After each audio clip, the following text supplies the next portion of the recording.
किसी भी प्रोजेक्ट को अप्रूव कराने के लिए जो सबसे इम्पॉर्टेंट होता है वो है आपका सिनॉप्सिस। देखिए, आप चाहे आप बीसीए स्टूडेंट हो, एमसीए के स्टूडेंट हो, किसी भी एमबीए प्रोग्राम के स्टूडेंट हो, किसी भी स्ट्रीम के स्टूडेंट हो, आप चाहे जिस भी प्रोग्राम या जिस भी यूनिवर्सिटी के स्टूडेंट हो, जब आप ग्रेजुएशन या मास्टरिंग कंप्लीट कर रहे होते हैं तो मोस्ट ऑफ द प्रोग्राम में आपको प्रोजेक्ट सबमिट करना होता है। बेसिकली प्रोजेक्ट होता क्या है कि जो आपके फाइनल ईयर में प्रोजेक्ट सबमिशन होता है, फाइनल ईयर में आप प्रोजेक्ट सबमिट करते हैं जिसके थ्रू आपका वो डिग्री कंप्लीट होता है। यहाँ पे मैं आपको आज बताने जा रहा हूँ कि अगर कोई स्टूडेंट है जो बीसीए और एमसीए प्रोग्राम के हैं तो वो अपना सिनॉप्सिस कैसे बना सकते हैं। बेसिकली प्रोजेक्ट रिपोर्ट की अगर बात आती है, प्रोजेक्ट की बात आती है, तो प्रोजेक्ट को 2 पार्ट में डिवाइड कीजिए। पहला पार्ट होता है सिनॉप्सिस और दूसरा पार्ट होता है रिपोर्ट। सिनॉप्सिस में बेसिकली आप ये यूनिवर्सिटी को बताते हैं कि आप क्या प्रोजेक्ट बनाने वाले हैं, क्या सॉफ्टवेयर आप बनाने वाले हैं, क्या वेबसाइट आप बनाने वाले हैं। ये बीसीए और एमसीए प्रोग्राम की बात कर रहा हूँ मैं। अगर आप एमबीए प्रोग्राम के हैं स्टूडेंट हैं या MARD master in rural development programme के, तो उसके रिस्पेक्टिव में आपको सिनॉप्सिस सबमिट करनी होती है। सिनॉप्सिस में आप प्रॉपर मेंशन करते हैं कि आप फ्यूचर में रिपोर्ट कैसा बनाएंगे। अगर मैं नंबर ऑफ पेजेस की बात करूं तो रिपोर्ट में अगर 150-160 पेज रिकमेंडेड है इग्नू यूनिवर्सिटी के अकॉर्डिंग, और ऑलमोस्ट सारी यूनिवर्सिटी इतने ही पेजेस मांगती है रिपोर्ट में, 100 के आसपास ही मांगती है, 100+ मांगती है, तो आपको रिपोर्ट में वो पेजेस लगाने। अगर आप उसकी सिनॉप्सिस बनाएंगे तो इग्नू की रिक्वायरमेंट होती है लगभग 14-15 पेजेस के आसपास, 14-15 या 20 पेजेस तक आप सिनॉप्सिस बना सकते हैं। अगर टॉपिक टू टॉपिक ये pages, number of pages very भी कर सकते हैं, तो ज़्यादा कंटेंट पे आपको ध्यान देना है। पेज 1-2 पेज ऊपर नीचे चलेंगे, कोई इशू नहीं है। कुछ यूनिवर्सिटी ऐसी हैं जिसमें आपको 3 या 4 पेजेस में ही सिनॉप्सिस सबमिट करने को कहा जाता है, ठीक है।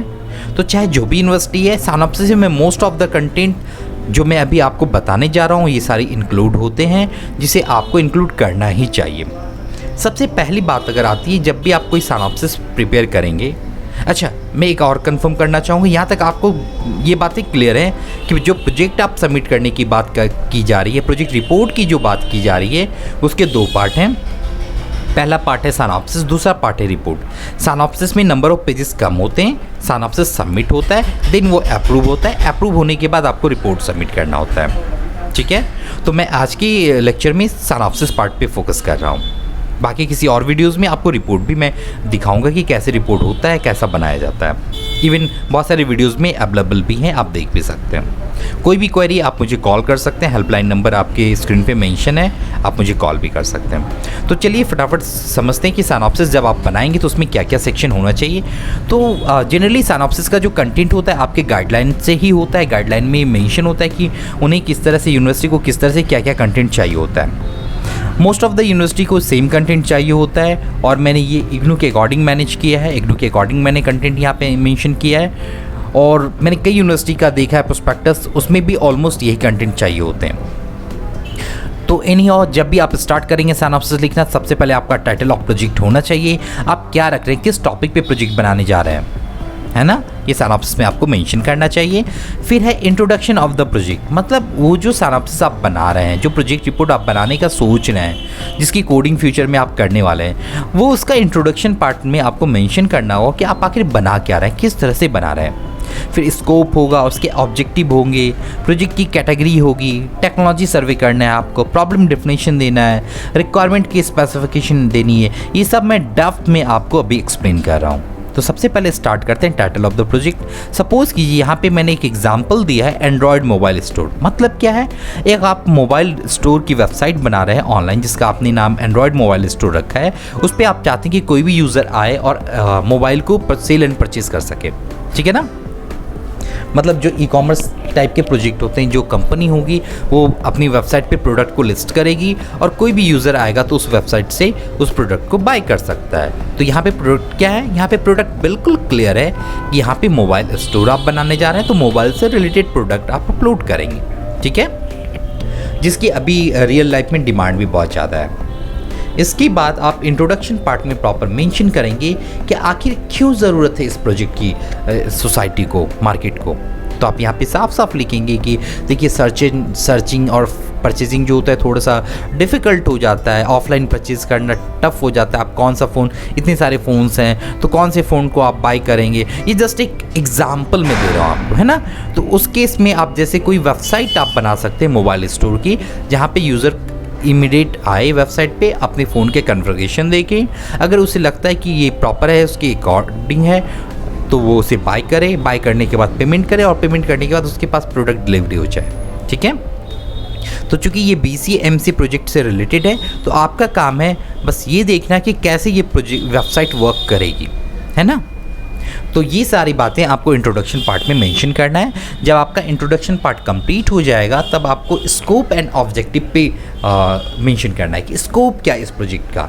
तो आप ऐसा एक प्लेटफॉर्म बनाना चाह रहे हैं जिस पे यूज़र इजीली कनेक्ट हो जाए और वो फिर जो भी मैन्युफैक्चरर कंपनी वो भी अपने प्रोडक्ट को लिस्ट कर सके अपनी वेबसाइट पे, आपकी वेबसाइट पे, और वहाँ से यूज़र कभी भी आके बाय कर सके। एकदम सिंपल स्कोप है। ऑब्जेक्टिव क्या है? आप ऑब्जेक्टिव ई-कॉमर्स को बढ़ावा देना चाहते हैं मोबाइल प्रोडक्ट के केस में, ठीक है ना। ये प्रॉपर डेप्थ में मैंने ऑब्जेक्टिव लिखा है कि आप किस तरह से सर्विस को कस्टमर से कनेक्ट कर सकते हैं, कैसे आप ऑनलाइन शॉपिंग को बढ़ावा दे सकते हैं, कैसे कम समय में ज़्यादा सपोर्ट कर सकते हैं आप सोसाइटी को, है ना, कैसे ऑनलाइन पेमेंट आप ले सकते हैं। ये सारे ऑब्जेक्टिव हो सकते हैं आपके। प्रोजेक्ट कैटेगरी की जहाँ पे बात आती है कि किस प्लेटफॉर्म पे आपको प्रोजेक्ट बनाना चाहिए, तो जिस भी प्लेटफॉर्म कहने का मतलब है जिस भी कोडिंग लैंग्वेज में आप कंफर्टेबल हैं उस प्लेटफॉर्म पे आप बना सकते हैं। जैसे एग्जांपल के लिए मैंने यहाँ पे मेंशन किया है ASP.NET विद C#, ये आपका फ्रंट एंड हो जाएगा। SQL सर्वर आपका बैक एंड मतलब डाटाबेस हो जाएगा। HTML जावास्क्रिप्ट में आप कुछ इंटरनेट टेक्नोलॉजी के लिए कोडिंग कर रहे हैं। वेब सर्वर IIS हो जाएगा, और जो रिपोर्ट का वर्क कर रहे हैं वो आप MS वर्ड यूज़ कर रहे हैं, ठीक है ना, ऑफिस पैकेज यूज़ कर रहे हैं। तो ये तो जस्ट मैंने आपको प्रोजेक्ट कैटेगरी समझाई। ऐसे ही आप डेप्थ में ये भी लिख सकते हैं कि अगर आप ASP.NET की जगह PHP चूज़ करना चाहते हैं तो आप मेंशन करेंगे PHP चूज़ करना चाह रहे हैं आप फ्रंट एंड में, डाटाबेस में MySQL यूज़ करना चाह रहे हैं, है ना, या अगर आप जावा चूज़ करना चाहते हैं या पाइथन यूज़ करना चाहते हैं तो आप ये मेंशन करेंगे अपने प्रोजेक्ट कैटेगरी में कि आप किस लैंग्वेज में कोडिंग करना चाह रहे हैं, फ्रंट एंड क्या है, बैक एंड क्या है। Front end and back and होना बहुत ज़रूरी है। आप सिर्फ चाहेंगे कि HTML में आप वेबसाइट बना के सबमिट कर दें तो वो डिसअप्रूव हो जाएगा।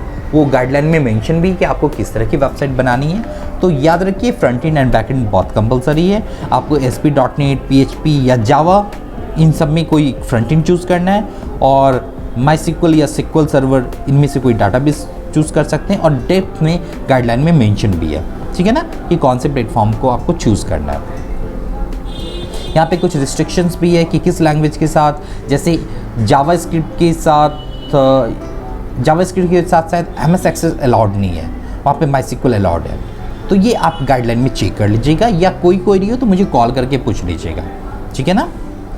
अब यहाँ पे टेक्नोलॉजी का सर्वे किया, यहाँ पे आप डेप्थ में लिख सकते हैं, चूँकि पेजेस भी आपको लिमिटेड रखने हैं यहाँ पे, तो आप चाहें तो यहाँ पे ये भी लिख सकते हैं कि ASP.NET आपने क्यों चूज़ किया, SQL सर्वर आपने क्यों चूज़ किया, HTML आपने क्यों चूज़ किया। ये सब के डेप्थ में इंट्रोडक्शन भी लिख सकते हैं। प्रॉब्लम डेफिनेशन में आप लिखेंगे कि कौन कौन सी प्रॉब्लम आप रिजॉल्व करने वाले हैं via this software, via this website. तो जैसे ऑनलाइन मोबाइल प्रोडक्ट मैनेजमेंट आप सॉल्व कर रहे हैं, स्पेसिफिकेशन प्राइस आप दे रहे हैं साइट पे, सब कुछ प्रॉपर वे में कंपेयर करने की फैसिलिटी दे रहे हैं आप, कस्टमर को रजिस्ट्रेशन करने की फैसिलिटी दे रहे हैं, बाय करने की फैसिलिटी दे रहे हैं, सेल्स एंड परचेज करने की फैसिलिटी दे रहे हैं। तो ये सारे प्रॉब्लम डेफिनेशन में आप मेंशन कर सकते हैं। रिक्वायरमेंट स्पेसिफिकेशन में आप क्या क्या रिक्वायरमेंट है वो मेंशन करेंगे, कौन कौन से मॉड्यूल आपको यूज़ करने हैं, जो आपके मेन्यू बनने वाले हैं वो आप यहाँ पे मॉड्यूल में मेंशन कर सकते हैं। जैसे मैंने यहाँ पे मेंशन किया हुआ है, कस्टमर मॉड्यूल चाहिए, एडमिन मॉड्यूल चाहिए, स्टॉक मॉड्यूल चाहिए, पेमेंट मॉड्यूल चाहिए, कॉन्टैक्ट अस चाहिए। इस तरह से आप भी मॉड्यूल डिस्क्रिप्शन मेंशन कर सकते हैं। यहाँ पे मैंने डिस्क्रिप्शन भी मेंशन किया है, ऐसे ही आपको करना चाहिए। हाँ, एक बात मैं बिल्कुल क्लियरली बताना चाहूँगा, जो मैं स्क्रीन पे आपको दिखा रहा हूँ प्रोजेक्ट एग्जैक्टली सेम अगर आप कॉपी करेंगे तो रिजेक्ट हो जाएगा, क्योंकि ये टॉपिक मैंने पब्लिक कर दिया है और आपको इस टॉपिक से हट के कुछ बनाना है, क्योंकि यूनिवर्सिटी की सिंपल गाइडलाइन होती है कोई भी कॉपीड वर्क अगर आपने सबमिट कर दिया तो वो रिजेक्ट हो जाएगा।